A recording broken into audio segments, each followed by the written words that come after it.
Ovo je malabar, odnosno malabarski špinat ili spanać.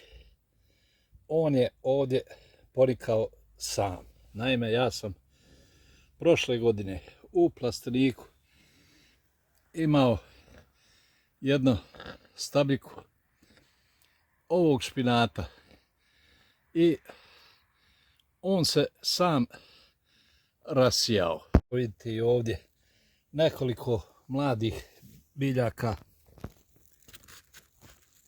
malabarskog špinata. Tu se sve samo rasijalo, a najveći problem kod uzgoja ove biljke, pošto ona nije sa naših prostora i kod nas je jednogodišnja, je proizvodnja rasada.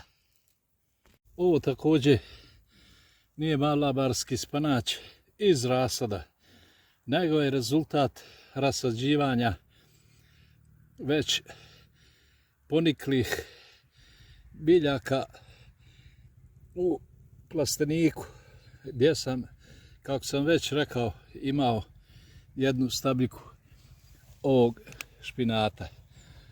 Ja sam nju rasadio ovdje uz mrežu, gdje sam također posadio kivano, afrički krastavac ili afričku dinju, zavisi kako je ko zove. Znači, izbjegao sam sve te probleme sa proizvodnjom rasada, jer se on jednostavno sam ovako sjemenom razmnožava, a inače kod proizvodnje rasada mora se sjeme čak blago i skidati ona tvrda opljica, pri čemu treba voditi računa da se ne ošteti klica koja se nalazi u unutrašnjosti. Znači, ovo je mnogo lakši i praktičniji način i najbolje ga je u jesen negdje u nekom kutu, u bašti, u plasteniku, u nekoj saksiji ili bilo gdje razasuti jednostavno zrele plodove i u proljeće iskopati onoliko mladih biljki koliko nam treba i rasaditi ih na stalno mjesto, pošto se on mora uzgajati uz potporu. Evo, da vidite koliko je to otporna biljka. Ona je ovdje između asfalta na parkingu i ovog potpornog zida od kamena, gdje ima neka pukotina, gdje ima zemlje, isto sam ponikao. Kako je sjeme tu dospjelo, ne znam, nešto ga je donijelo ptica ili sam ja jednostavno berući ga